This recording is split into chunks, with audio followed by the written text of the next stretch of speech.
expected to be 87.5 billion shillings in the current financial year. But then the allocation is only 60.7 billion for the current bills, creating a funding gap of approximately 26.8 billion shillings. Secondly, the MDAs, together with National Water, carried out a joint verification of domestic arrears as at 30th June of 2025 and came up with a total amount of 50.2 billion shillings and requested Minister of Finance to provide this money. However, no money has been provided towards. I think you can skip those future projections. Let's first focus on the audit report. You can skip that part and proceed. I was about to finish. Just that page. Because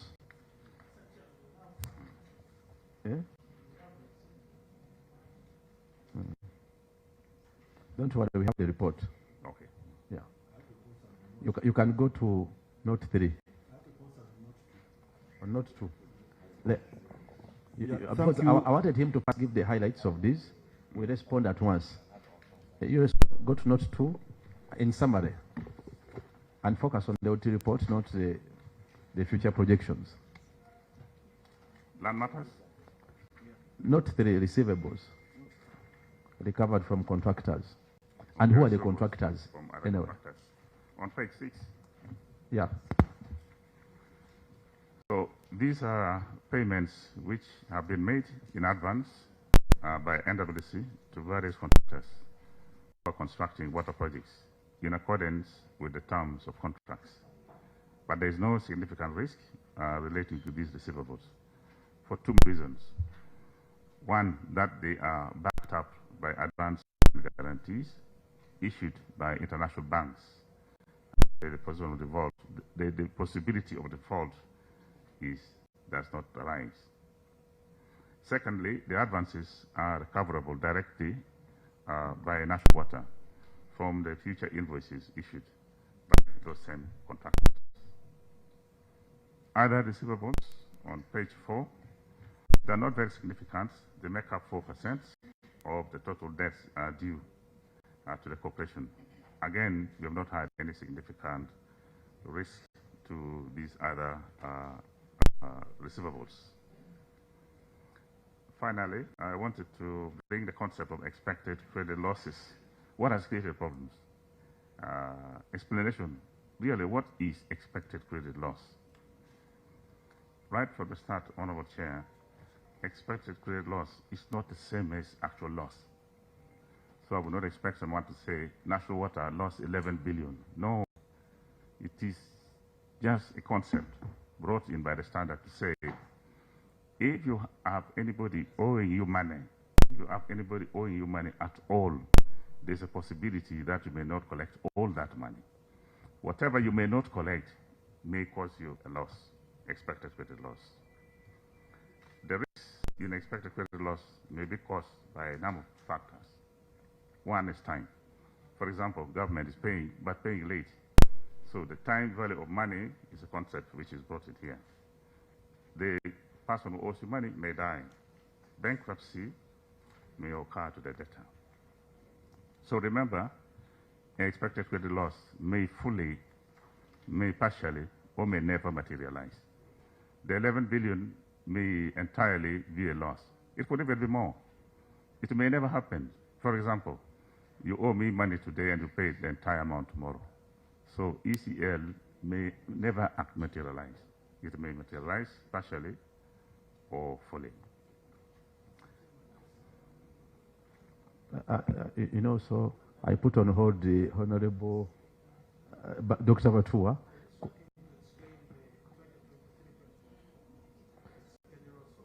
Let him. Are you done with it? It is in the presentation. It is in the presentation just here below. If you'll be patient. So the computation of expected credit losses takes into account a number of factors, and includes the payment history of the debtor. An institution like government, which takes long, the risk is higher. So we assign a higher amount in expected credit loss. It takes into account the credit worthiness of the debtor, the amount outstanding. A big amount gives you a bigger risk than 10,000. At that age, for how long has the debt been outstanding? Amount allocated towards water bills, in the case of government of Uganda, when the allocation is big, it's likely that we are not going to lose the debt, but also the general macroeconomic factors in the economy. So the corporation estimated the expected credit loss for the financial year being reported to be 11 billion shillings. And it takes me to the question which the Honorable wanted to raise. Why the shift from 13 billion to 11 billion? Why did we downgrade? In a way, I've answered these questions. This was the optimism brought about by the increased allocation by government from 65 to 141 billion shillings. So such factors gave us hope that the losses would be lower. The reverse will be true. Information. If I could I'm say. looking at 47, page 47.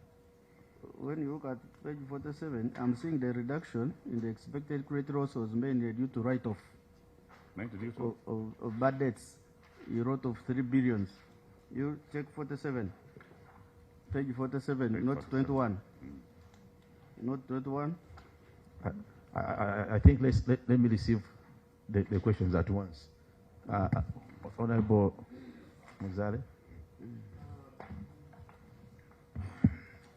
Thank you, Mr. Chairman. I think you receive all these at once, so that after them we go to land matters.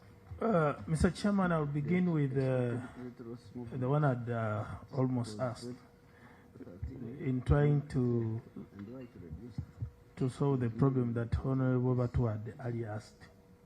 Because in the last financial year, that was 2023. Honorable, switch on your microphone. Yeah. The last year, which is 2023-2024, they projected a loss of about 13 billion. So we need now to know, did they collect this? And what is the reporting currently in the year 2024-2025? Mr. Chairman, if you look at the statement of profit and loss, that is on page 18. Of which book? Of the main document. Yes, the big book, Mr. Chairman. Mr. Chairman, they say other incomes. That is under revenue from contracts with customers. So they talk about other incomes. Under other incomes, they talk about in 2024, it was 6 billion. And in 2025, exchange rate gains. That is, if you use note 4, page 38, you'll see exchange rate gains of 14.8 billion. Mr. Chairman, if you use again page 48, and you look at the deposits in foreign currency, the dollars, of course, is down. They just made a deposit of 36 billion. Naira, that is the Nigerian currency. Nairas, it's about 15 million. In the euro, it's about 272 billion. Mr. Chairman, when you look at these dips and the exchange rate they're talking about, which we gained from these foreign deposits of 14.8 billion, I think it's not justifiable. Otherwise, if it's justifiable, tomorrow I'll open up a forex bureau to start this business, because it will be the most lucrative business I would be seeing. Mr. Chairman, when you go down, you'll see tax credits. On the same page, page 18. Page 18 of the main document. On the, that is statement of profit or loss. You'll see tax credits of 4.9 billion. That is 2025. 2024, it was 38. Mr. Chairman, when they talk about tax credit, those are reductions in tax liabilities. But if you go to note 39, page 39, sorry. If you look at page 39,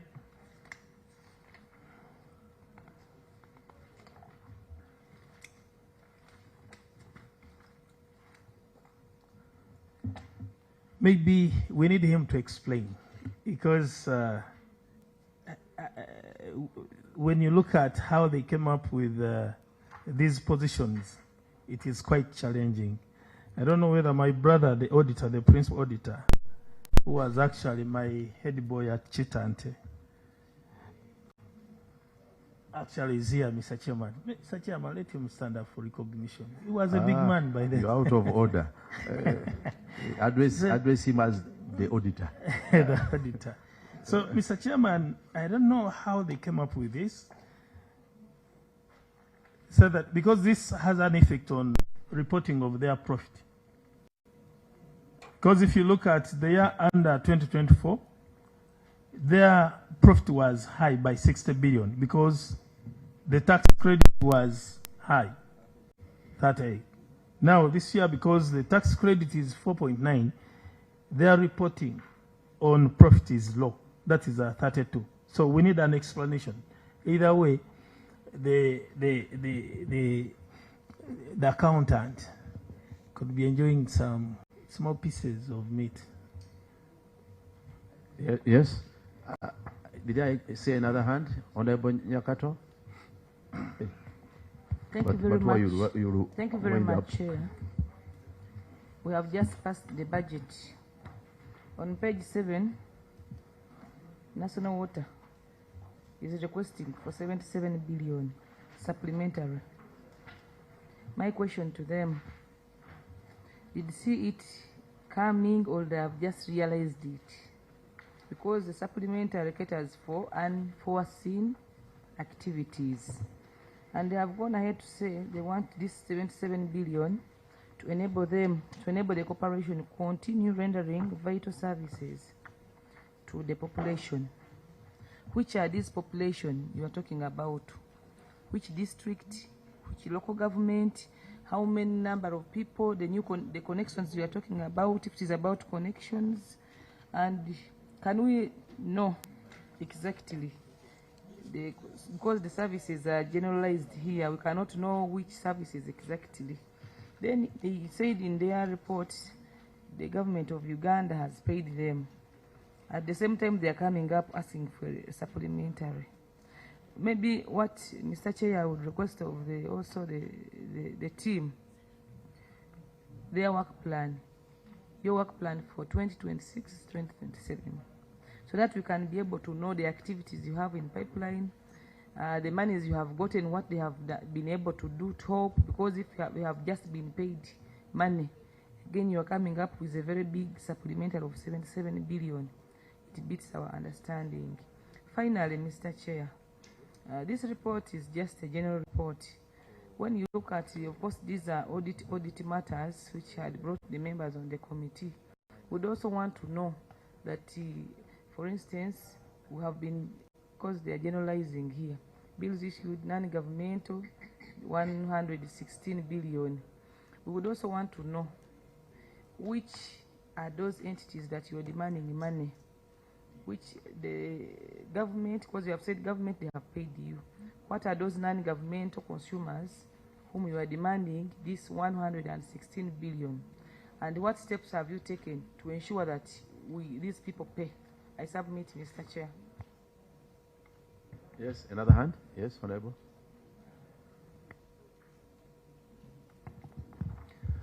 Thank you, Honorable Chair. Chair, I stepped in a little late. Allow me to introduce myself. Binji Patrick Nyanzi is my name. Member of Parliament, Butemba, Chankwanza, and member of this committee. Chair, the reason for coming in late is that the clerk hasn't added some of us to the WhatsApp group against your directive last time. So I got the information late. Re-advise our clerk to put all of us on the group, because we submitted our numbers and verified them. That notwithstanding, Chair, I want to request National Water, next time when they are bringing their documents before us, to be consistent. Before us, we have 3 copies of the responses. That's why you were asking Honorable Muzali when you were submitting, said, from which book? There are 2 big books. The one I have here is dated the 17th. It's a big volume. My colleague here has one dated the 16th, another big book. And what is happening is that some information on my page is missing from his page. And some information is also contradicting. We also have another smaller copy of the responses dated 21st. It is normal for the entity to enrich responses, but if that happens, it is just proper to withdraw the earlier one, give us one copy, all of us, for ease of, following up, and also so that we can analyze these issues. But if what I have is reading something different, same page, then I have to check this one, you could as well withdraw one so that you give us a consistent copy that we can all refer to and react appropriately. Thank you, Chair. Thank you. I think the clerk should follow up your concern and have you added on the social forum of the committee. But for the documents, the secretary should assist you with the right copies. I think, being that these audit reports were just reinstated, they had earlier submitted a response, which upon our request, they had to resubmit an updated response. I think should be with our secretariat to assist you with a document. However, for the entity to submit neat copies, they are with you. They can as well withdraw the earlier ones so that we have the updated ones. Yeah. Why give us older versions? So I think someone is already behind you to support you with updated documents. Honorable Gatua, then we turn to National Water. Thank you, Chair. On the matter of receivables, especially those from government, I want to know from the Managing Director whether it is helpful to have a policy reversal, which is to the effect that these MDAs, given that we know that we normally budget and allocate them money for utilities, specifically water and electricity, would it be a good policy reversal for that money to be paid at source, rather than sending the very amount of money to an MDA, knowing very well it is to pay water, but the MDA chooses to delay the payment. So right now, our books are indicating that by 30th June 2025, they had not yet paid a lot of money. And from your words, you're saying a few months later, in the year which we are not looking at right now, they cleared. So will this be a good policy reversal so that the committee can start working on that? That's one. And the last question is on the expected credit loss. The two figures, 482 and 471. The Auditor General recited the prudence principle, which says you should not overstate your assets. If you know very well that some of the money is not going to be recovered, you do not express your entity as though it's going to recover that money. So the story I'm picking when I read these documents, when I read the story of the Auditor General and your story, it manifests in my mind this way, that your accounts receivables are 482, and in your mind, you're sure 10 billion will not be paid. And you've revised to give a true figure using this prudence principle. So in your books, you've put a figure that is less, but by what you expect not to recover. You get it? Eh? That is how your story is manifesting in my mind. Now, this is what we want as a committee. Which entities are those that are likely to make government lose the 10 billion? Give us a list of those entities, such that we ensure that we recover that money. As it is now, you've already offset that money out of your books. As it is now, your books are reading 471. The figure should be 482. So which entities are behind this worry? So much that you've decided to reduce the book figure, so that we deal with them as the oversight committee. I don't know. Am I clear? Thank you very much. Thank you. Please respond to the members' concerns, and then we proceed to land matters.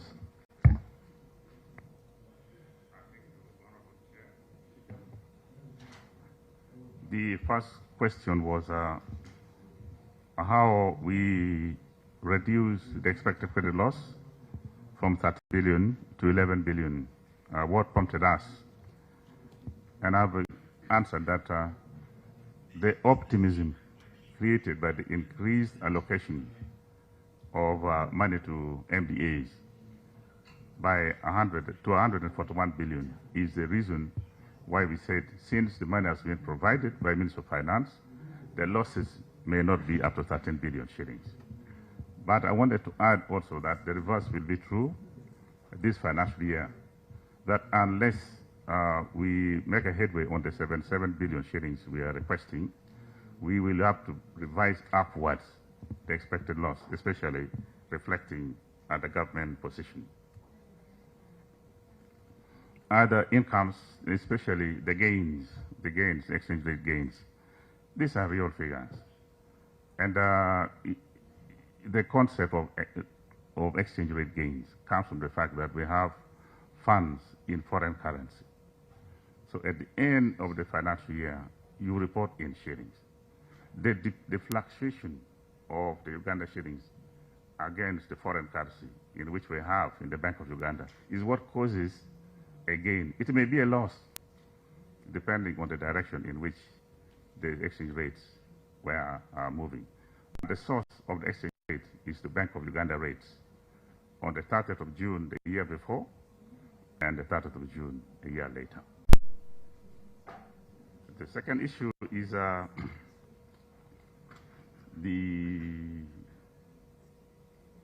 7 billion shillings.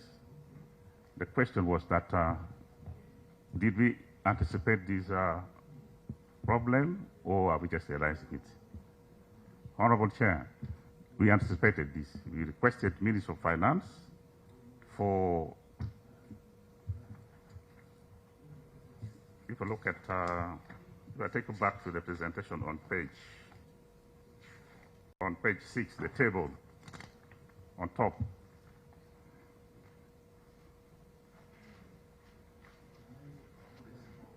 Page 6 of the small document. Yes. You would see that we had recurrent bills, estimated recurrent bills of 87.5 billion shillings. We had domestic arrears verified as at 30th June 2025 of 50.2 billion shillings. But this table is for financial year 2026, 2027. Yes. The Yes. current financial year. So the total request was for 137.7 billion shillings.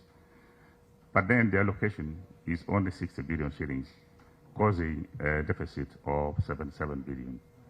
We have a letter written to the Minister of Finance to that effect, requesting for 137.7 billion. Secondly, Honorable Chair, we appeared before the Natural Resources Committee, and we also requested for these same figure, 137.7 billion shillings.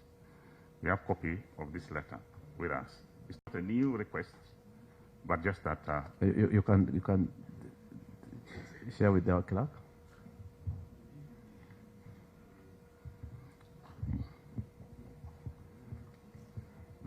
next one was the work plan for 2026-27. I understand this to be the budget for 2026-27, which indicates where we're going to get our money and what are we going to spend in terms of operations and where are we going to invest our money. Money from national water, from government, from the development partners. I think there should be no problem with us with sharing with the committee a copy of the approved budget of National Water and Sewage Corporation.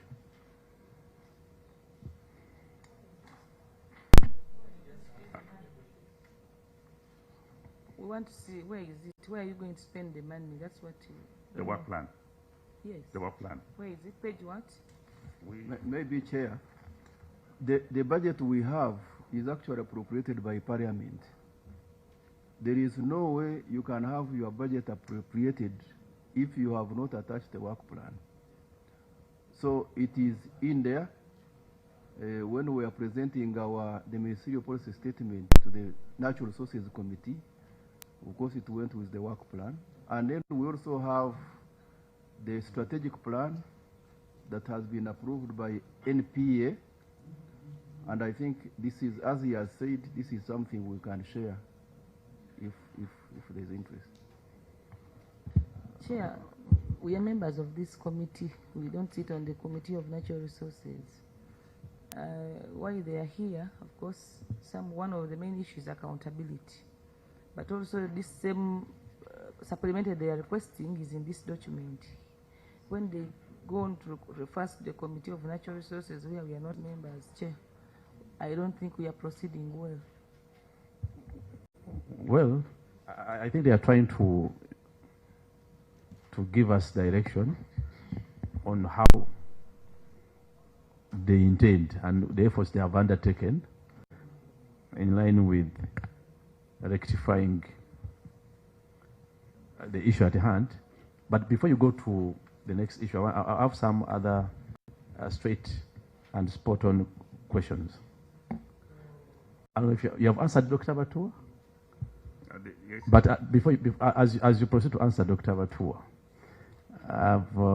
because we are cross-checking here, part of what we want to capture here are the clear strategies you have established to ensure receivables as a whole are collected in a timely manner. Number two, that's to say that whatever is due to national water is collected in timely manner. What strategies? Number two, is there any evidence of such a strategy? And number three, how much debts are resulting from these unpaid receivables, which have been written off? And which procedure did you follow to write off such debts? I want you to sort of capture those critical concerns and questions so that it informs our mind on your approach to trade receivables. You can now respond. Chair. Let him first respond. We are still here. This is a sister question. Chair, on this, on the strategies the corporation is using to you can pull the to manage the trade receivables, especially on water bills. We have engaged debt collectors. Debt collectors means that if there is any debt we cannot collect with our own internal efforts, we can easily hand it over to what? A debt collector. We are even contemplating, because URA has a system. If you don't pay their taxes, they can even agency your accounts. We are trying to find a mechanism of how we may not garnish government accounts, but we are trying to find a mechanism of how we can work very closely with government institutions, especially and including even issuing notices, because there is nothing which stops us from going to court and getting a court order of taking money directly from a government institution. So we are trying to come a little bit closer, and maybe what we would have told you is that is a system we use to collect one of the debts from one of the government institutions. I know the tendency was, we are not going to pay you, and when we issued a notice, they were able to pay. So we are putting in place debt collectors both for government and also non-government in order to make sure that we can manage this process. There was also a question from Honorable Matua whether there can be a policy reversal on money is being deducted from the source. I think this is what we would prefer, because it is becoming a bit of a problem to collect money from MDAs even when they have received releases from Ministry of Finance. Of course, the question which comes in there is an issue of accountability, but I think that can be managed within the policy design. Namely, that payments should only be done directly if governments have been verified by all the parties. I think that's quite a good thing that can happen, and would appreciate if you helped us to secure that. Now, on the expected credit loss, maybe you can address yourself to that. Thank you, Chair. And what Honorable Chair wanted to know is how much of these expected credit losses were written off. So that brings us to bad debt write-off, which also was brought up by another member of the committee. First of all, bad debt written off and expected credit losses are different. I've already explained expected credit losses. Let me now explain bad debt write-off. First of all, we have a policy in national water that guides how we write off debts, which requires that the debts, first of all, must be non-recoverable. You cannot recover this money, and therefore the only option left is to write it off. We look at the age of the debt. Some of the debts that we write off are 5, 10 years. So 5, 10 years of continuous efforts to recover without any success makes such a debt subject for bad debt write-off. We have to demonstrate of efforts that we have taken to try and recover these debts without success. This includes letters that were written to the debtors, investigations we carried out, which may confirm that the debtors are no more. The debt collectors may have been deployed, like the MDS just mentioned, also without success, and their reports are available. But even then, our board of directors must approve the debts before they are written off. In as far as the question asked by the member, what brought, why did we write off? Was it about 3 billion shillings in our financials? First of all, these were mainly government debts, not debts owed by awards or individuals. And there were reasons. And some of the reasons included properties which had long been sold by government, but they continued remaining in our books as government debts. Properties are probably demolished, accounts are untraceable on the ground, and all the MDAs who are responsible have disowned the debts, and the systems are uprooted. There's no possibility of supplying these debts again. That is the main reason why we wrote off debts in our financial year, 3 billion shillings. There was also the question of cycle allowance. Why do we have, what is it? I think the question really, what is cycle allowance? Previously, our meter readers and plumbers used national water motorcycles to do their work. But we had problems, abuse of motorcycles and so on by staff, even theft. Somebody goes with a motorcycle home, the following day it is stolen.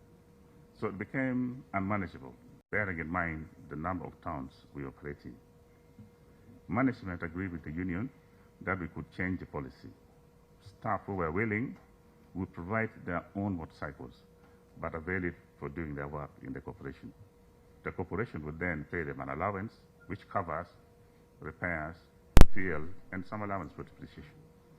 So the expenditure in our financial statements reflect the allowances which were paid to staff who availed their motorcycles for corporation work. annual terminal benefits. Previously, all the staff of National Water were pensioned, permanent and pensionable, and were therefore entitled to pension at the end of their leave. But then the terms were changed more than 15 years ago to contract terms. Now, all employees of the country now are on contract basis. That meant staff who were entitled to pension had accumulated some benefits. That money was ring-fenced, and management started slowly repaying the money. Some of the employees have left. The amount left in our books is very, very insignificant now. Most of the people entitled to pensions have been paid their money. Currently, I said all employees are employed on contract basis, 3 years, and then entitled to gratuity at the end of their 3 years. Every 3 years, you service your contract, you are paid your contract gratuity. The corporation accumulates money on an annual basis until the time when you are due to leave. From permanent to contractual basis? When? I think it was 2005. 2005.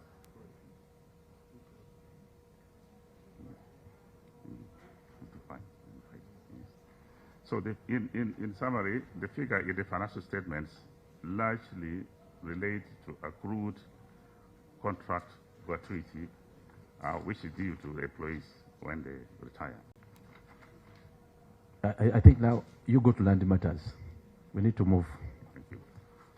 Land matters. Let the Honorable Cosase, you had some questions on land before he answers. Thank you. Chair, I request. Mine is a simple one. Okay, thank you. Mine is, I have two questions regarding the issues of land. First of all, I note that in your response you noted page 8 of the latest response, where you said that the corporation now owns a total of 1,419 parcels of land, which makes it 66.3 being secured. Now my interest is in the unsecured ones. Is it possible to ascertain which facilities are on those unsecured ones? What efforts are being done? You note that you're saying it's ongoing. It could be fair to brief us on if there are lease negotiations taking place, how advanced, what efforts are taking place to secure this, because you know assets are key. And then lastly, in that regard, supposing the landlord, maybe Ugandan Land Commission or otherwise, doesn't renew these leases, what plans are there in terms for the corporation to ensure that those facilities or assets are secured? Thank you. Thank you. And before you answer, I find that your answer, your response on this in this small document is on one page.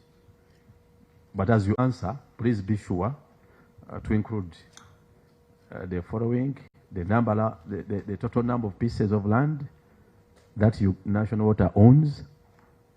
If they are different from those indicated here, please validate your document. Want to be very certain. And how many of these land have land leases, and with leases include for us expired leases and running leases. Then we want to also appreciate, I hope you are capturing them well, which are the water facilities built on such land without titles or expired leases. Do you have such water facilities or national water facilities on land which has no titles or unsecured land?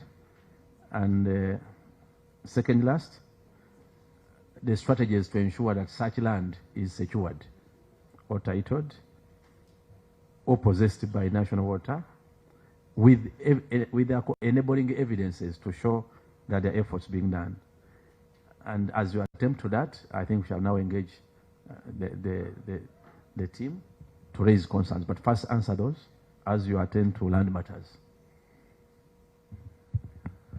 Thank you very much, Chair.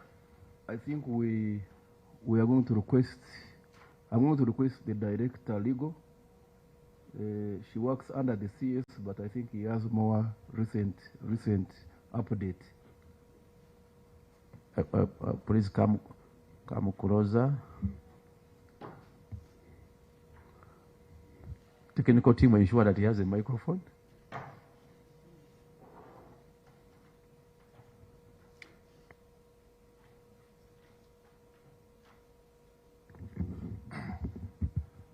Thank you, Honorable Chairperson, the Deputy and members. We want to confirm that the total number of assets, that is specifically land, under the control and ownership of National Water, are 1,419.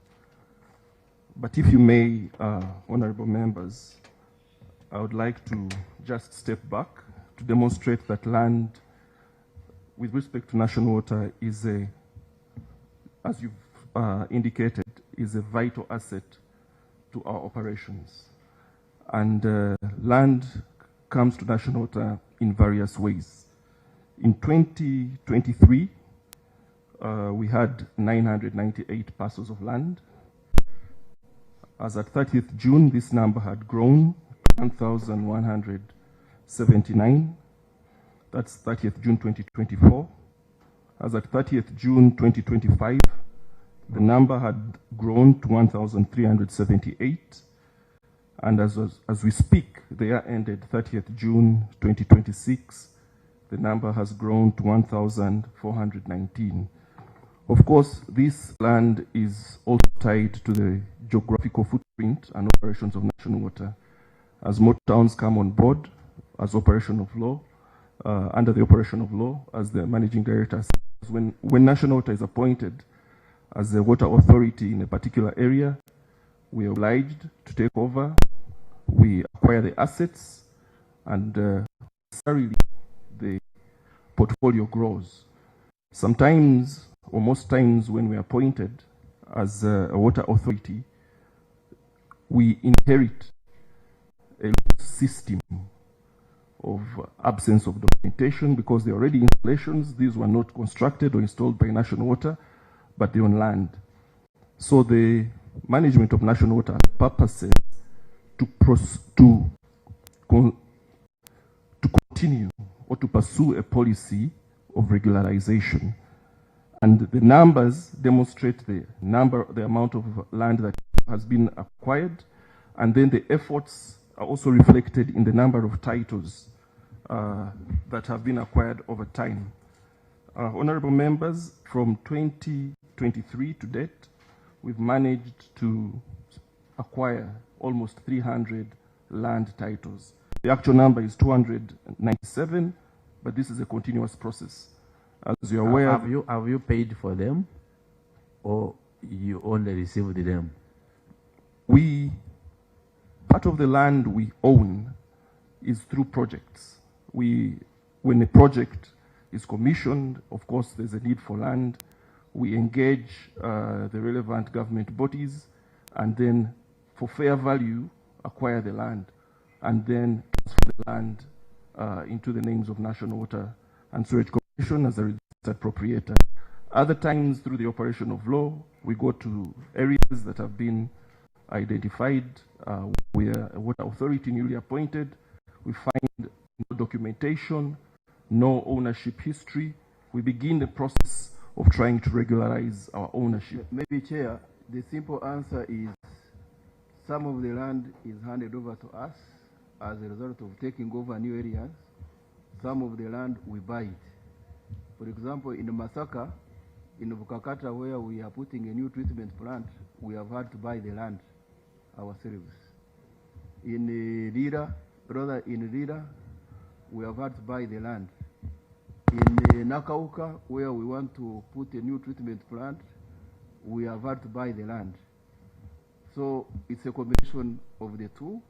It's a combination of inheriting the land because you've been gazetted a town, and he's also buying fresh land because you want to put a project or because you want to do some water supply improvement measures which require land for construction of reservoirs. Did you have cases where they have given you free land? Local governments, where communities? Those are very rare cases. For example, in Rukunjira, we got a free offer from the municipality to construct an office. Those offers are also there. Like in Kapchorwa, I think, Kalungu, they are also those offers. But you still have to undertake the process of acquiring the land title. Okay. Please conclude. Thank you, MD, and thank you, Chair. When it comes to leases, we don't have expired leases. We have a total of 131 leases. The registered leases, meaning these are leases of untitled land, 101. And then we also have leases, which we call unregistered leases. Those are 30 leases. Of course, we pursue engagement with the different lessors, including the Uganda Land Commission, keeping compliant payment of ground rent and other processes, notwithstanding the constraints in some of these institutions. As you are aware, or you may not be aware, the constitution of some of these bodies is sometimes absent. It delays certain processes. At times, the valuation processes are prolonged because it involves the chief government valuer. But our purpose is that we continue engaging and following up to ensure that we keep managing the risk associated with absence of clear land ownership processes. I beg to submit, Chair. Thank you. And now back to you. Take us through the response. Well, as if my brother has done nearly everything, land remains a critical issue to the corporation due to its impact on asset security, service delivery, and risk exposure. We realized in 2023 that we need to do substantive work structurally to address land matters. So what the board did was to set up a land advisory committee of the board to compile and maintain land inventory. That's the first thing. Where is our land? Where do we have them? To identify and mitigate potential threats to National Water and Sewerage Corporation and deal with it. The second thing that the board did was the development of a land information management system, a computerized system for managing land. So it controls the process of land title acquisition, renewal of leases, and payment of ground rents. And all the data which I'm presenting to you is contained in this land management system. So what is the progress that has been made since these measures have been put in place? Chair, significant progress. First of all, the secured properties, how many are they? Since the above measures were put in place in 2023 to 2026, the corporation acquired 297 titles. It means 30% of all the titles we have were actually acquired after putting in place these measures. The corporation now owns 1,419 parcels of land, and like I said, 941 have been secured in the following ways. 631 properties have full titles to them. 310 properties are also secured, but by legally binding instruments like memorandum of understanding, written agreements, permits, letters of consent from reputable institutions and authorities. Here would cite NFA, which has given us land, Uganda, this one in the National Park. In the National Park, we also have memorandum of understanding, which is, yes, thank you very much. And the last part is ongoing efforts secure the rest of the properties, the 478 properties, which are not yet titled, but efforts are being made to secure titles, as already explained by the Director of Legal Services. Thank you very much. Thank you. Now, I'm opening up for a critical discussion on the two issues. Anything left under receivables and as well land matters. Yes, Dr. Batua. Thank you, Honorable Chair. Let me start with the land matters. Yeah, I appreciate that you're doing a vigorous exercise to title your land, as you've written here properly. However, I want to appreciate the same, especially when I look at the books of accounts. Honorable Chair and colleagues, in this big book, on page 19, where there is a statement of financial position, on page 44. Let's go to page 44, where the notes are.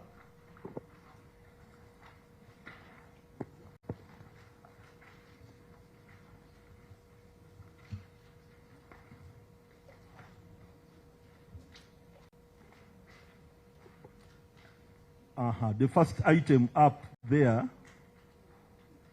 is freehold land. Freehold land. And the items under this asset bracket are listed up there. You can see freehold land, civil structures, pipe works, technical structures, electromechanical equipment, office furniture and equipment, IT and office equipment, mobile plant, then total. Now, my worry is, or concern, where I'm seeking clarification, is that there is land here that does not necessarily fall under the category of freehold, where you've said that you secured, where was I reading? On page 8 of the small book, where you expressed, and you said you have 310 properties that have been secured by legally binding instruments like memorandum of understanding, agreements, permits, and letters of consent from reputable institutions and authorities. So where are those 310 land, properties presented in your statements? Are they under freehold? Was freehold used in the legal way in that it refers to freehold, or it was used in an English way to mean land? Yes, Honorable Hakim.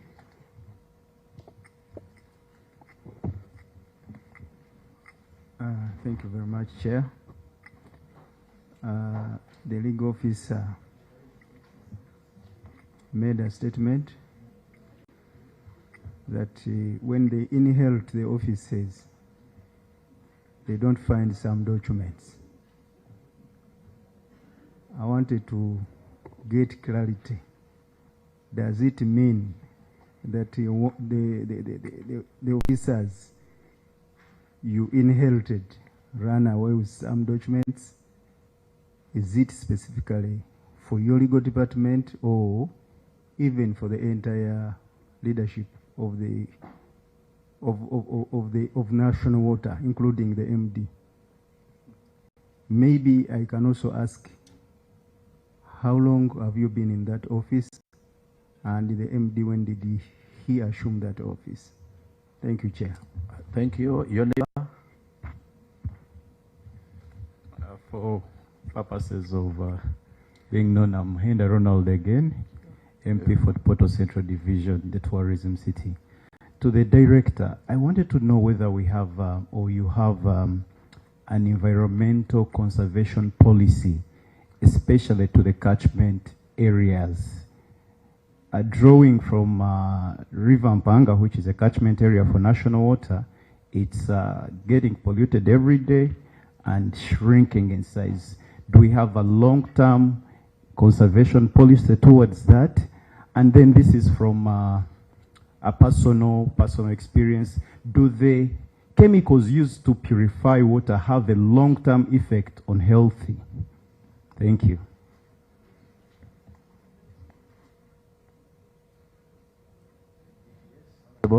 Yes, Chair. Thank you. Chair, mine is on receivables and especially on the expected credit loss. I appreciate that is a provision. I pray that for the names, if you don't mind, since we are it's a new team. I'm Stella Tiang. I'm the woman MP for Moroto District. I just have a question on expected credit loss and bad debts. Of course, it writes off some of the monies, but it can happen that in some years you're able to recover the money that you already wrote off.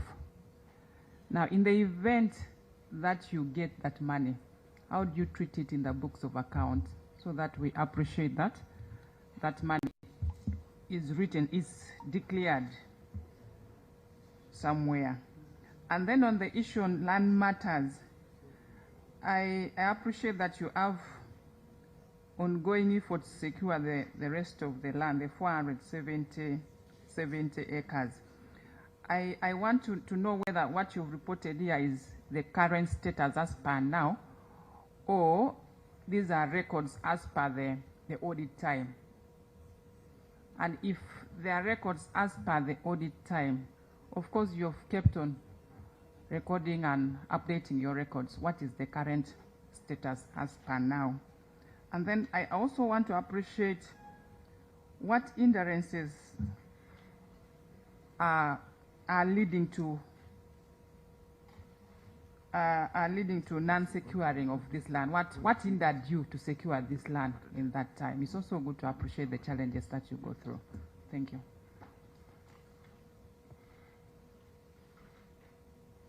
Yes, yes, Honorable. Thank you, Mr. Chairman. My name is Julius Nachi, MP for Dadiri East. Just I wanted to reconfirm with the legal officer. He said as at 30th June 2025, they had 1,378 parcels of land. But this report I have was showing 1,393. There's a difference of 15.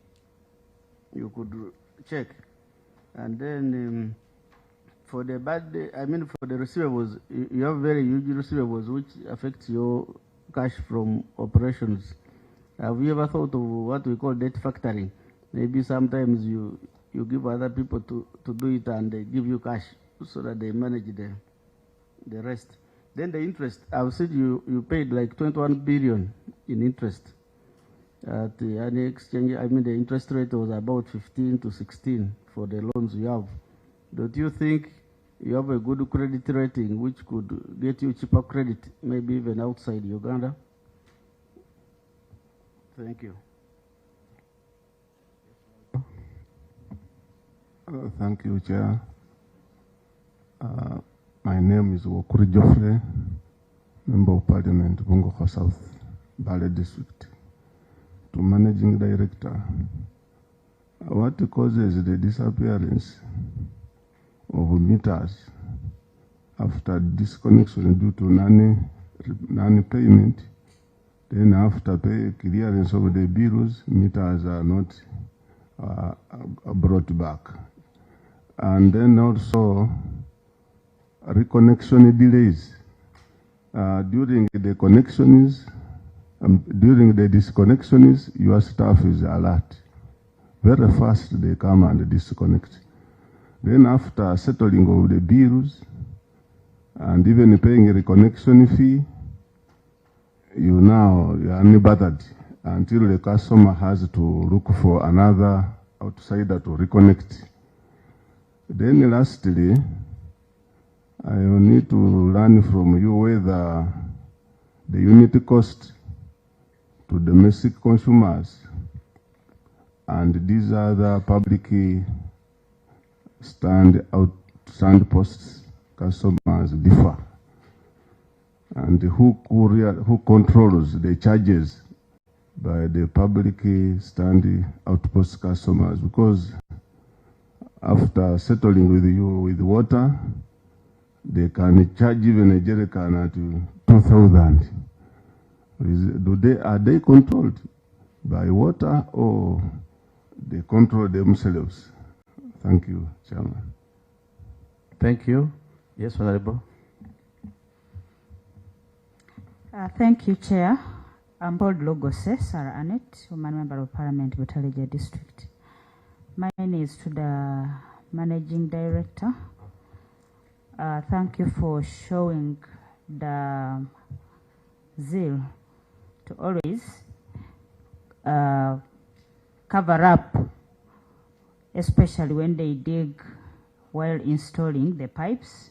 But my concern is, do you have a follow-up team that always comes to check if the work is done very well? Because this is what we always blame the Ministry of Works, especially on the roads, when they get damages. Yet the damages have been caused by another entity. So do you have the follow-up team that always ensures that what has been done, if the road has been damaged, is it brought back as it was? Thank you very much. Let's take Honorable Habiala. Thank you, Chair. Habiala Fortunate, Member of Parliament, Bufumbira North. Back to the issue of land. It is common practice that when government is carrying out a project, people within those entities get to know that this project is going to go through a certain area. And some of them rush to acquire some of those lands and inflate their prices. And that's what happened in Kisoro, Nkanka. Where the plant is government land. But people with authority, I'm sure the MD knows, acquired the land around the area and inflated the prices. To my thinking, it's possible for using NEMA to stop whoever wants to acquire 10 billion shillings, threatening you that he's going to put a hotel. That is a matter for another time, and I'm sure you're on top of it. I'll still go back on the water coverage in my constituency. The pipes are like tourists. My people see water going to some other areas. And MD, I'm sure, the reservoir tank is in a hill. And it's possible to have that water go down through those other hills in my constituency by gravity. The huge cost will be laying pipes, because this water is pumped from Nkanka to a place called Ruko, and in Ruko there is a very huge reservoir whereby, to help those children and ladies whom I told you, the women who carry that water downhill, uphill, just laying pipes along those hills again, and we shall have water flowing to the many families that are suffering because of carrying water. People are likely to go out of their way, and perhaps you find those pipes having been cut and they acquire water, especially during this dry season. Thank you. I submit. Thank you, Honorable Abiara. I think we've exhausted, we've exhausted the audit issues. Now it's up to MD to give a response, or whoever delegate. And I note that from the questions, there have been some which are going to the audit issues, and then others on attendant matters, which you may, but our primary concern first to react to the audit issues, then the other concerns that arise, especially in some of the reactions from the members. Thank you very much. There are quite a number of questions. There was a question on unsecured land and the way it is presented in accounts. Francis, would you want to answer that question? Thank you, MD. I take you back to page 19 of the very document where Honorable Mutoa referred to property The plans. name is Batua. Yes. Property, plants, and equipment. You know that non-current assets is not just one category. The one referred to is one, but there are others. There's capital work in progress, intangible assets, there's also right of use assets. If you were to take right of use assets on page 19, you go to page 19, sorry, page 46, note 19, at the very top. The note 19, right of use assets. Do you see lease or land there? So maybe Mr. Owot, his question is, when you go to page 44, go to page 44 there. He's asking a breakdown of property, plant and equipment, isn't it? Now he's asking. No, the question, I'm here. The question is, the 310 properties that are not secured by any title, rather by a memorandum of understanding, agreement, permits, or letters of consent. They are not secured by any title. How are they presented in your financial statements? Okay. There are several categories. There is also leasehold. I've shown you where it is. There is also work in progress. You've seen work in progress. Capital work in progress. This is an account where we pull all the assets where we are still working on them. The same page, page 19. Page 19? Yes. Which note? Note 19? Hey, sorry. Page 19. Capital work in progress. Yes. Also has land there, which means we have bought the land, we are still building the assets, we have not finished the process. When the process is finished, then it's transferred to property, plant, and equipment, or to the other categories of assets. So they are not in one place. No, sorry, be clear, because these are 310 titles, properties. Where are they in page 18? Sorry, where are they in note 18 on page 45?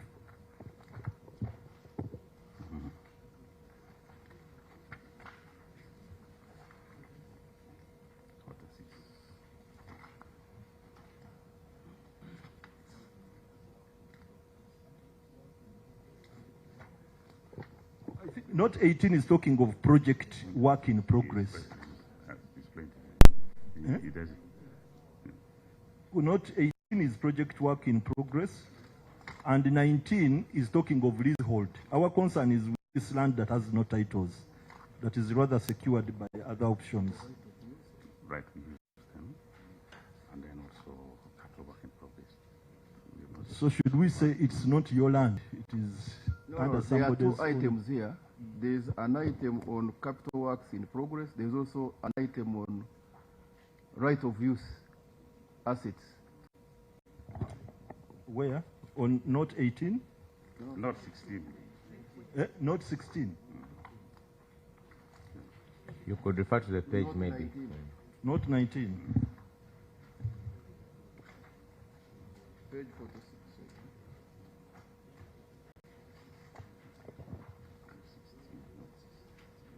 Note 19, we are seeing leasehold land. Then motor vehicles and buildings. We are not seeing anything other than that.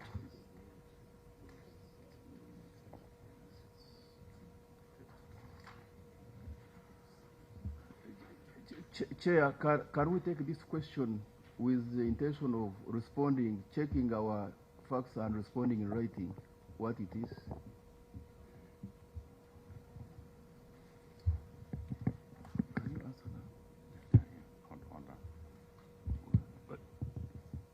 Page 45.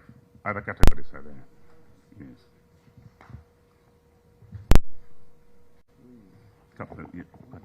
Where? Page 45? The project, yes, or include so many things, including land. Because they are still not complete. Yes. So if we go to page 45, there is another category of assets, capital work in progress. I will explain that these are the works which are still ongoing. It involves all the work we have done but not yet completed, including land. We may have bought land for Gulu, but we have not finished constructing Gulu. At the end of the project, when the project is finished, it is transferred from capital work in progress to the individual item. If it is property, plant, and equipment, it goes there. If it is electromagnetical equipment, it goes there. If it is land, it goes there after the completion of the project. Yeah, Honorable Chair, if you go to page 45 where he's saying, the footnote down that gives the narrative of what is happening on that note 18, page 45, it reads, this pertains to the disbursement of funds to various contractors engaged in construction and consulting services which encompass design and project supervision. The corporation receives financial support from multiple donors who contribute funds for specific projects. So you're telling us to look there and appreciate that the 310 different pieces of land are spread there. Yes. Where the money is for project works and consulting services. Yes, because the project. I think what Eddie was saying that you go back, you make a good response. I think that is a better way forward. Thank you. Yeah. Okay. Thank you very much, Honorable Matua, for saving me that difficult question. I'm not an accountant, so I want to go back and first see how it gets answered properly. So Honorable Chair, there was a question of if the Land Commission does not release, do we have strategies of making sure that we remedy the risk? The answer is yes. Honorable Chair, as the Director Legal has said, we have put in place the Land Advisory Committee at the level of the board and also at the level of management. And we have the right mitigants when there is the people who are on the level of the board largely are people from the local governments, people who, most of whom we know are in charge of putting in place the land boards in their districts, or who have close connection with the authorities that be the ones who are responsible for putting up the land boards. So I think it is some work we are dealing with very, very well, and so far so good. We would assess that risk not as being very critical risk, but a risk which is low as far as our operations are concerned. There was also an issue.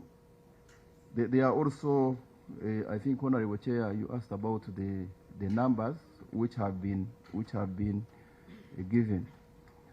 Now, there was a question of officers who don't hand over documents. This did not refer to national staff, actually.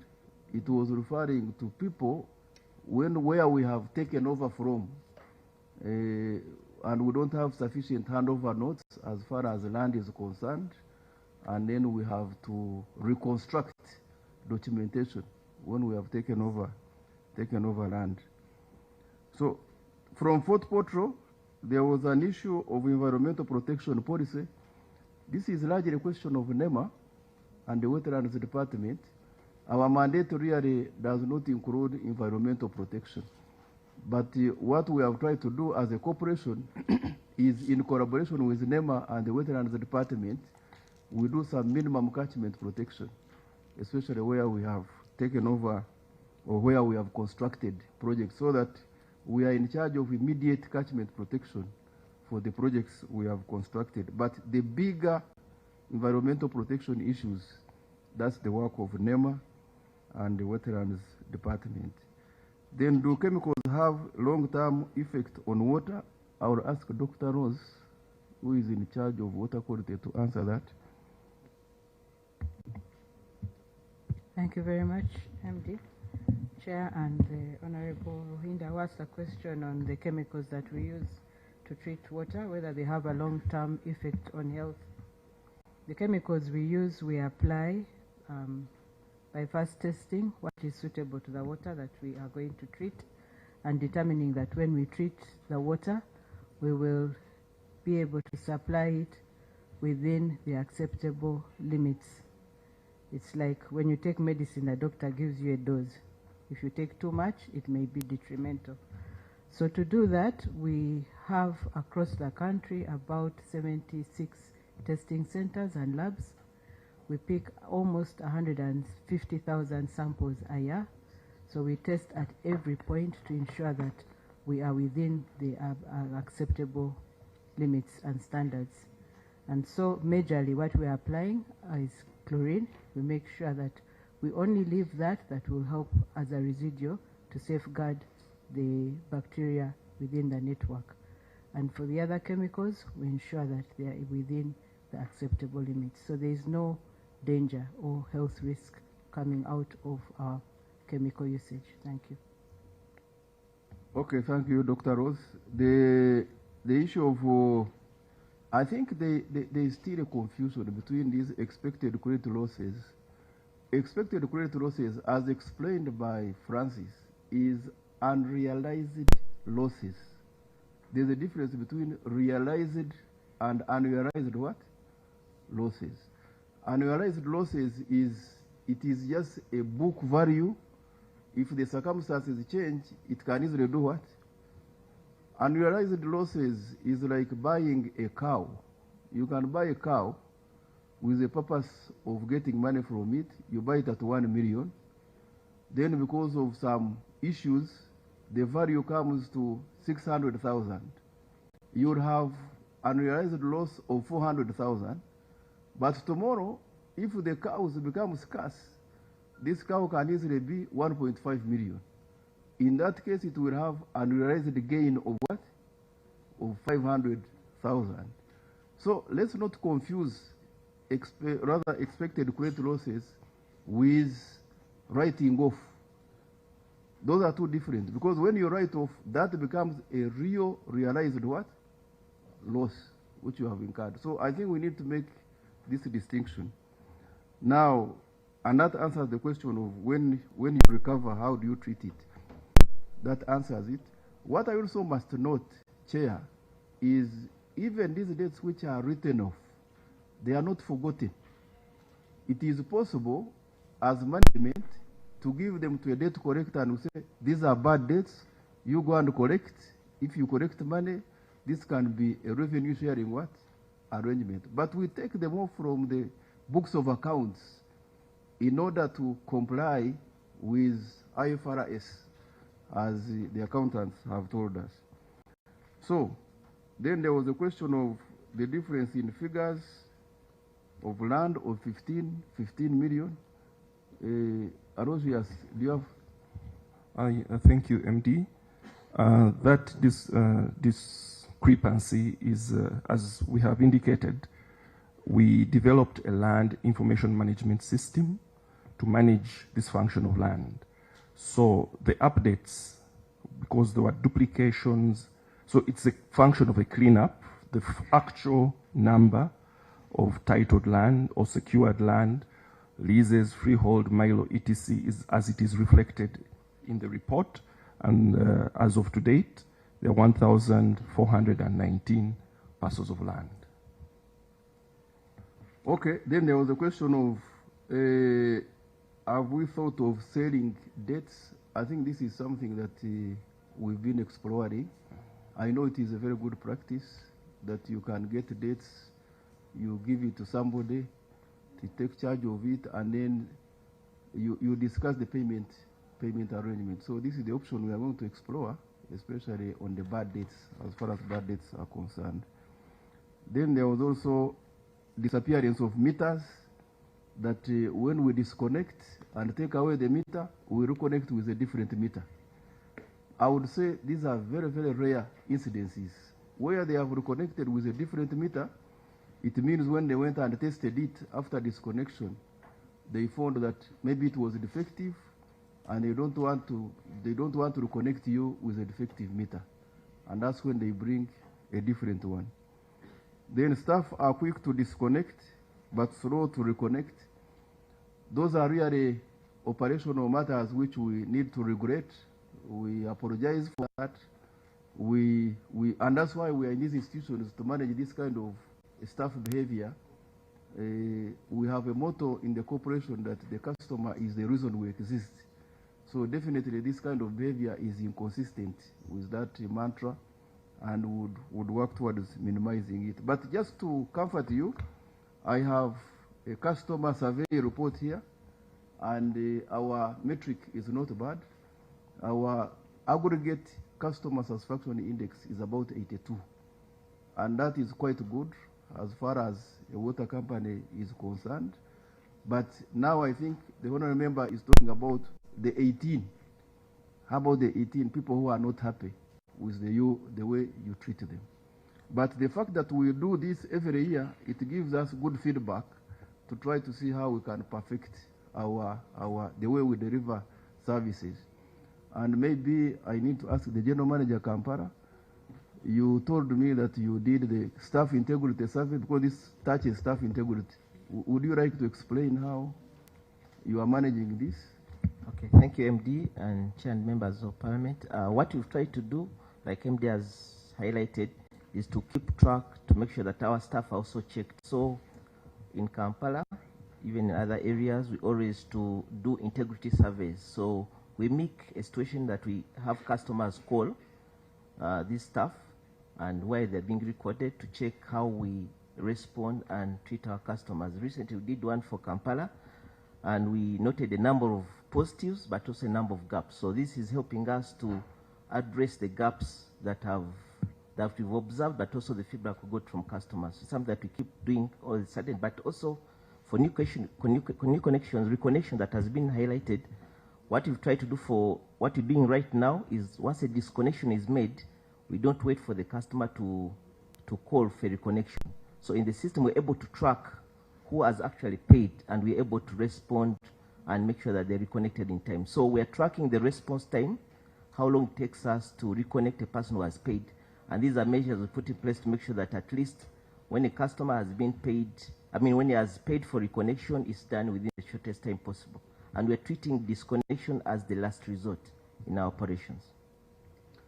Maybe for your information, we have the customer service charter on our website. You can also get used to it, and you know that that is one of the instruments that drive our operations in the corporation. There was an issue of the unit cost of domestic water rates versus PSP, public standpipe. Domestic consumers are charged about 100 shillings per jerrycan, 20-liter jerrycan. I just want to simplify it, including VAT. Of course, if VAT was not there, it would be less. And the public standpipe consumers are charged 25 shillings per jerrycan, including VAT. Now, the problem we have is that much as national water charges 25 shillings on a public standpost, the customers charge more than 100 shillings, even 200, even 300. And we are now working closely with the local government authorities. I'm happy that we are now going to be having elections for LC1 chairpersons. We have a much more authentic structure at the grassroots, and we work with these people.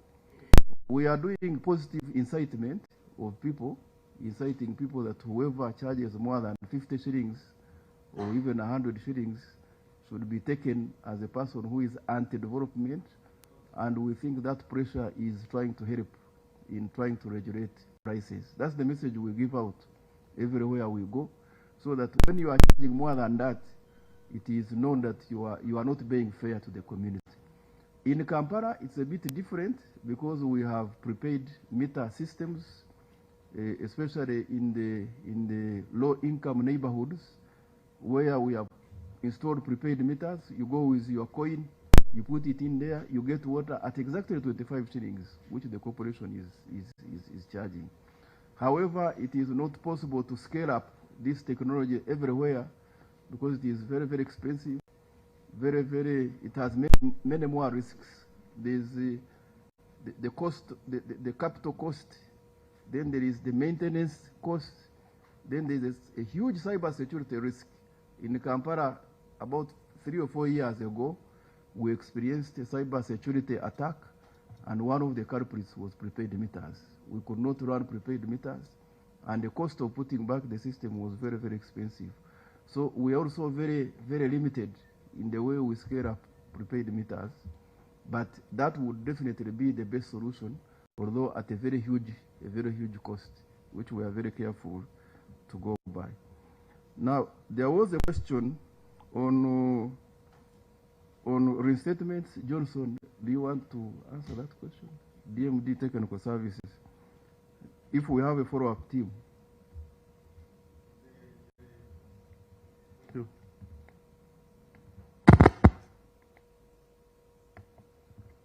Thank you very much, the chair and the members of parliament. Yeah, reinstatement of road comes in a number of ways. We have areas where projects which have been implemented where the road works are done. That is not a big issue. But when we request for road reinstatement, road cutting, normally we get permission.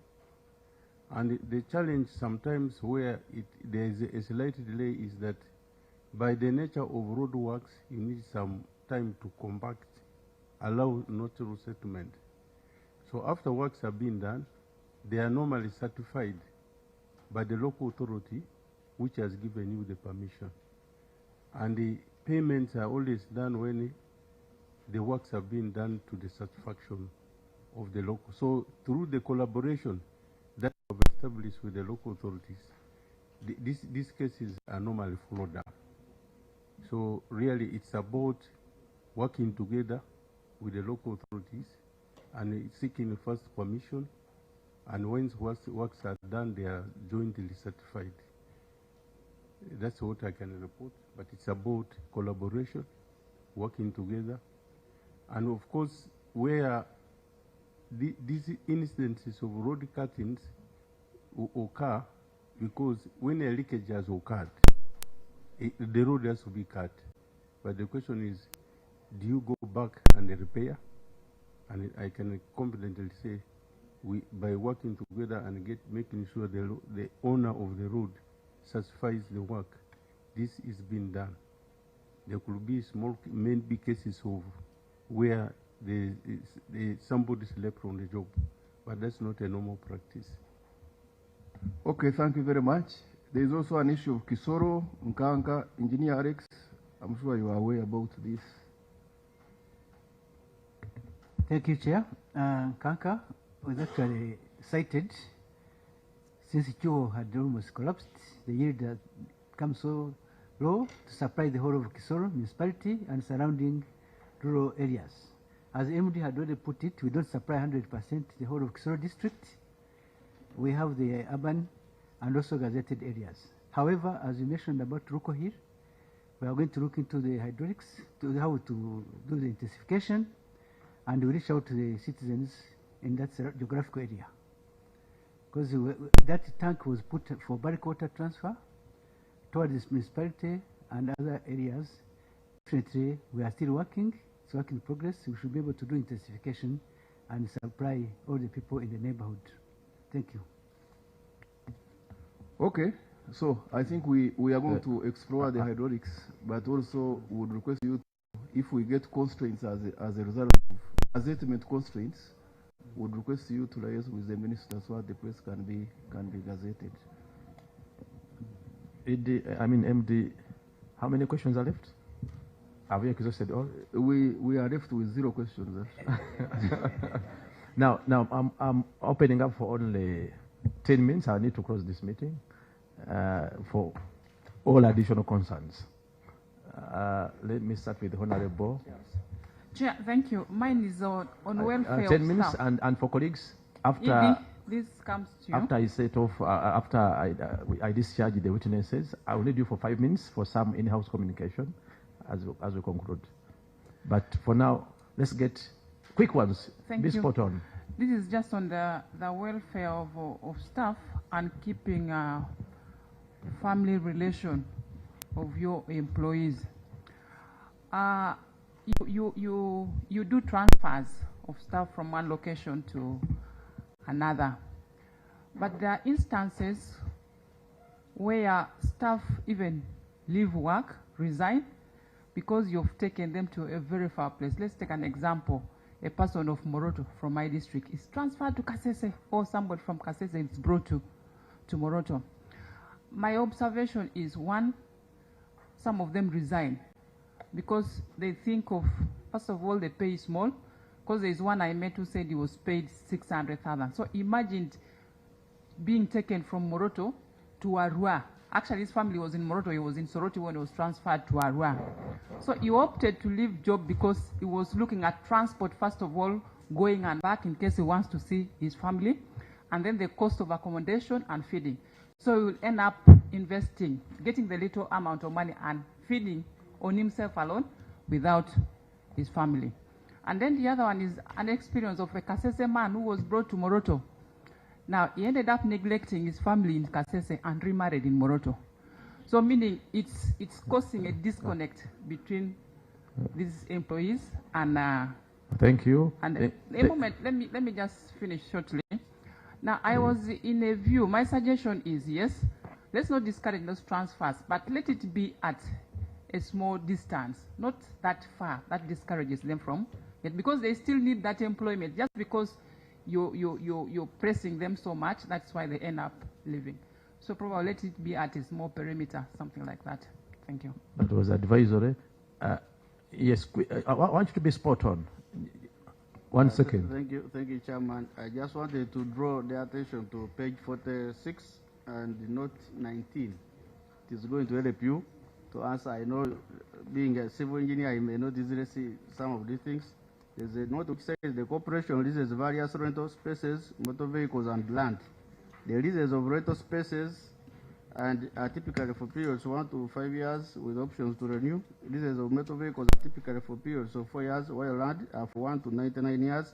None of the leases contains any restrictions or covenants other than the protective rights of the lessor or carries a residual value guarantee. You will get the answer there. That was also advisory, Honorable.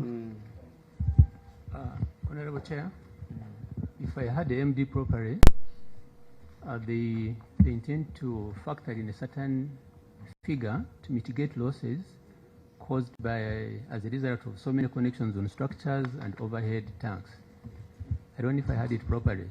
And if it is so, is there no other way you can do it to target those persons? Because if you do it across the board, the poor who do not have those many connections on their structures, who do not even have the overhead tanks, are also going to pay that money. And yet your staff are everywhere. They know my home, your home, and everybody's home. So they know whether they have the many meters connected from one source to so many to a certain apartment, and they also know whether they have an overhead tank or not. Can't we find a way of factoring that figure to those specific persons than endangering the poor? Then we shall be saying the poor are paying for the rich. Thank you, Honorable. Be spot on. 1 second. Yeah. Then him, and then we conclude. Mine is just to also remind National Water to think of securing the utility corridors. There is a lot of destruction to the water pipes. Think of that. Honorable Watwa, you had one?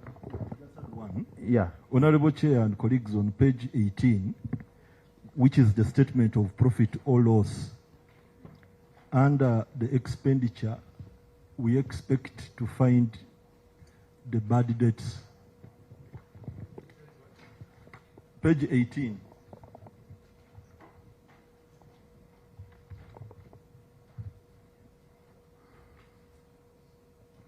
That's where we should have found the bad debt write-offs.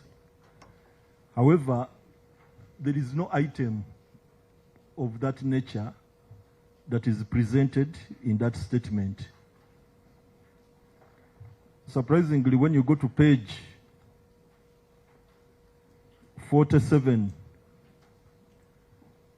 and you look at the movements of the expected credit loss impairment allowances, a bad debt write-off is employed. So I want to know why it is not disclosed in the statement, but it appears in the note. If the time is not sufficient, maybe those are matters you can write back, including a list of the entities that are responsible for the expected credit loss. A list of those entities, the whereabouts of the 310 plots of land, and now this one, why it is not in the statement. The 3 billion, it is 3 billion. A bad debt write-off of 3 billion is not anywhere in the statement. Honorable. And you advise whether we maintain an unqualified opinion or we adjust. Lastly, Honorable. Thank you. Yurika. It is very quick. For record, my name is Zahara Mala Yurika, the MP for Machinda West. Chair, of late, recently, application of water connection used to be physical. Nowadays, it is digital. But I hear from the public that it is not effective, Chair. So, wouldn't it be prudent for this, for National Water to go ahead and sensitize the public on how to go about it? Or if they are seeing that it is not being effective sincerely, why don't we go back to the ancient way of applying physically? Thank you, Chair. Thank you. Engineer, as you respond, I also, someone whispered to me, I think he was from one media house. I think it was NBS. There was a comment, someone inquiring, why is there water shortage in Kampala? Why is there water shortage in Kampala? And it appears to be a public concern. I don't know if also other regions have similar problems. So as you respond in your final responses, please start with that one. We are dealing with National Water and the Sewarage Corporation, but people are saying they don't have water. Okay. Thank you, Chair, and thank you, members, for all these questions. Why is there water shortage in Kampala? There is water shortage. The short answer is there is water shortage in Kampala because the pipes to evacuate it from the reservoirs where it is to the customers do not have adequate capacity. And Honorable, this is affecting your constituency largely. It is also affecting somehow the vice chairperson's constituency. It is affecting Nasana. It is affecting Kawempe. It is affecting Matuga. It is affecting, to a large extent, Chengera, Nsanji, and those places of Namasoba. So it is true that we are now doing a project, a huge project. If you've been to Matuga, you've been to Wakiso, you've been to Nasana, you've been even to parts of Chevando and so on and so forth, you must have been seeing huge pipes which they have been putting all around, and they are putting up huge facilities. At Kavulengwa, we are putting up a tank. We are putting up a tank, another one at Kanyanya here, and all this is aimed at evacuating water, which we are producing from Katosi, to make sure that it reaches the people. We've been sensitizing people about this. The general manager has held several barazas with the people, and I want to assure members of the committee that the corporation is doing a lot of work to solve that problem. That sounds like a long-term solution. It is not long-term. In the short run, isn't it a question of pumping the water to flow? No, we don't have an issue of pumping actually in Kampala. General Manager, is there any issue in Kampala? We don't have any issue apart from the power interruptions that you can experience, but generally we have enough capacity and all our plants are running. What MD has highlighted the challenges we're facing right now. During the dry spell, there's high demand. Now those areas that are constrained because of the small pipes and the upgrades we're trying to do, that's why we have this pressure during this period.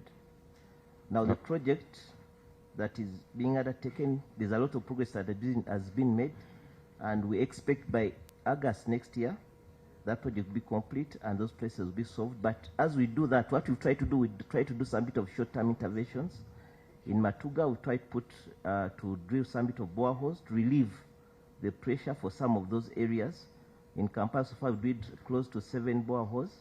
In Matuga, in Rutete, in Kazi, we're doing one in Maya and also Chengela. So these are short-term interventions so that we don't have to wait for next year to have some of these problems solved. Thank you. Sure that we finish this project within cost, within time. Today, before I came, I sent out an internal memo that we need to audit the work of the consultant to make sure that he supervises very effectively and he makes sure that the project is finished on time and within cost.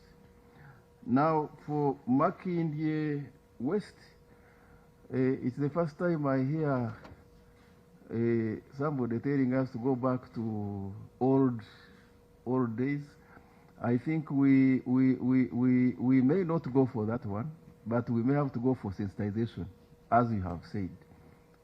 Our numbers, as far as customer satisfaction on accessing, on applying for new connections, are not so bad, but I agree with you.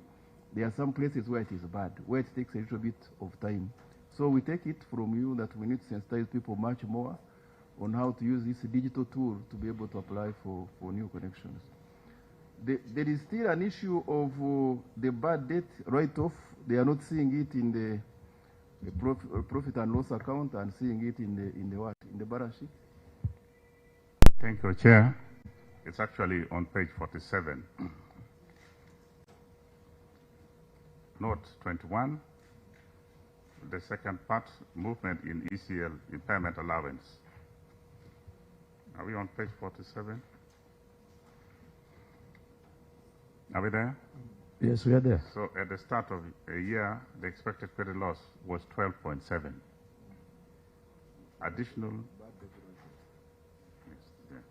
Additional provision was 1.2. If you add the two, it would come to 13. So the expected credit loss would have been 13. But because you've already written off, you've already realized, in the words of the MD, 3, it is taken off so that you'll only remain with the 10 billion. We're together. And this is treatment in the standard. Where is it written off? It sits here. You're written off here. Because there's a paragraph, I can say paragraph, movement in ECL, impairment allowance. I see 12. Yes. Then 1.2. Yes, but that's right off. Now, Honorable Chair and colleagues, what we see there is supposed to explain what is on page 18. It's supposed to explain how you come up with the 1 billion on 21. And normally, bad debts are written under expenses, in the expense account, though you can also use the expected credit losses. So my concern is that it was not expressed in the statement this side. It is explained the other side, but this side doesn't appear. But maybe, Chair, I'm not an accountant, but there is a general item, an expenditure head here called expected credit losses, worth, and it is under note 21. Now, when he goes to note 21, it is included in details. And unless I'm not understanding this, because what I think Honorable Matua is saying is maybe among these expenditure heads, you should have put bad debt what? Bad debt write-off. It answered the remaining questions, yeah. And we need to conclude. I think there are one or two. Oh, thank you very much. Thank you very much, Chair. There was a question on security of utility corridors. Yeah, if you notice that utility corridors we cannot have a water utility corridor. It is a corridor for all utilities, for power, for telephones, for all this. So the way we have been doing it is sometimes we use the road reserves. Of course, we get permission with conditions how we should use that. But where we also have such a provision is in putting conduits, ducts that if in future you want to pass a pipe, you can easily pass it through a what? A duct.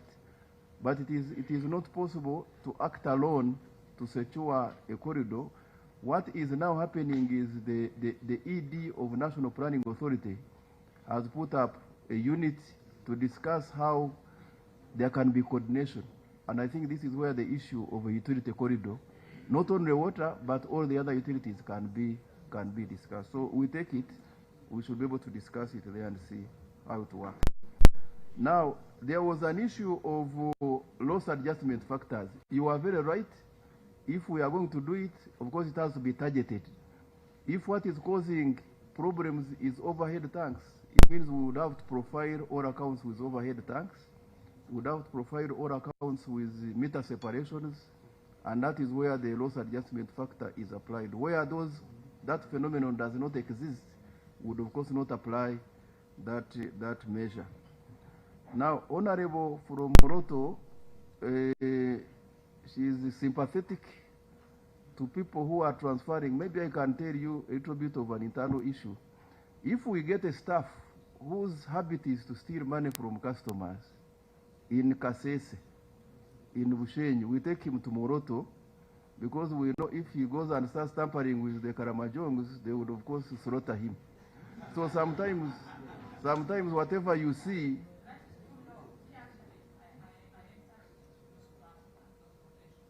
yeah, but the problem is most of those transfers you see are on disciplinary measures.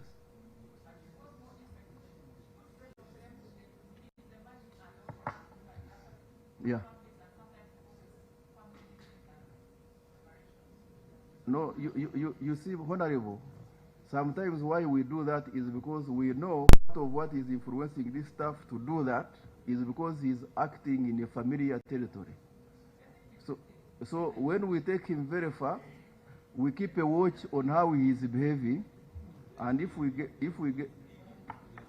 order, let him conclude. Yeah, so sometimes that is on disciplinary matters, and it is on the advice of area managers.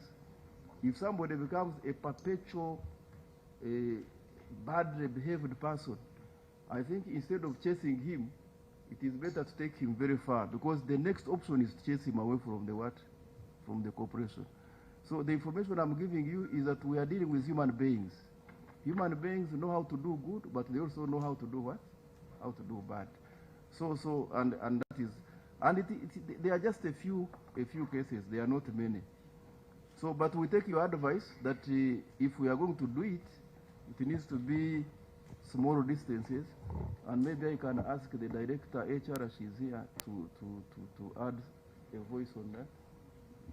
You can come here.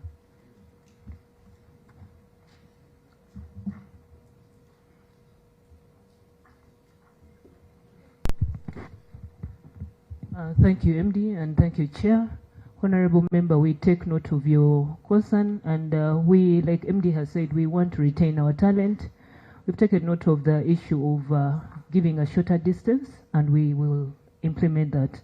But most of these transfers are aimed at elevating staff. At times it's because we are promoting them.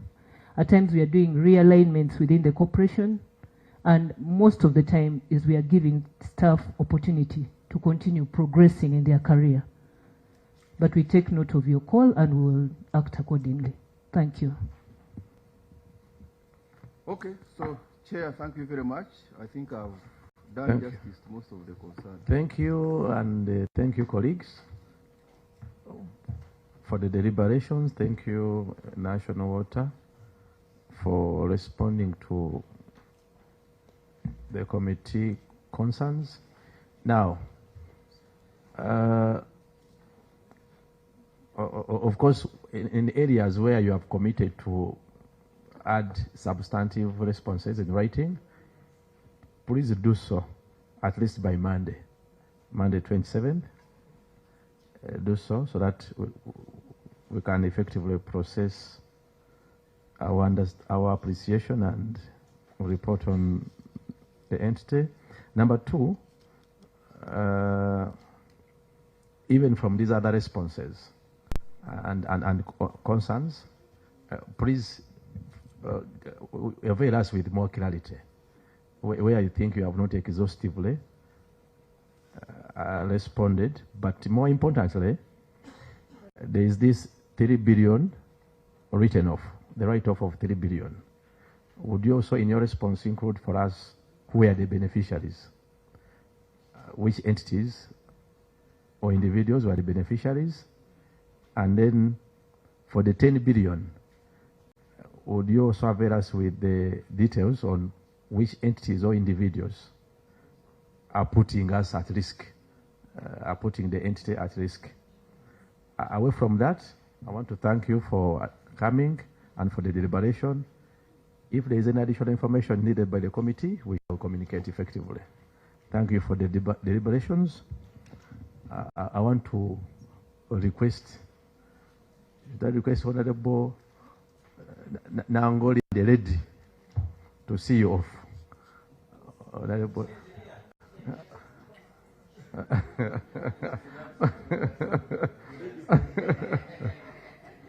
To see you. Thank you.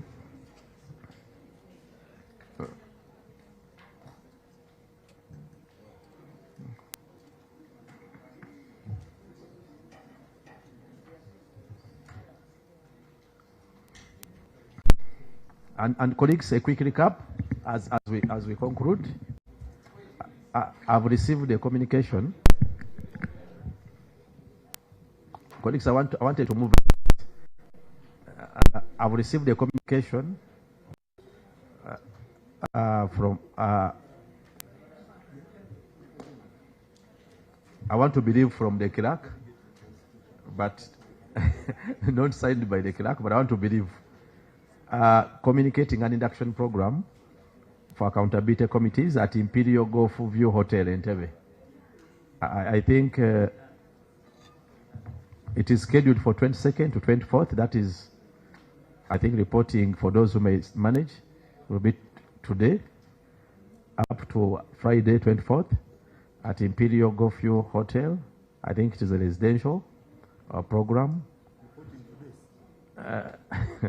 Of course, we had also scheduled other engagements of the committee within the week. In the event that we don't want any member of the committee to meet.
UBC, inspiring Uganda.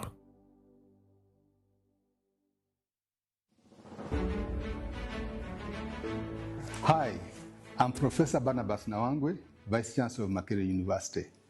I'm so excited that Makerere University has been chosen to host the East African Universities Debate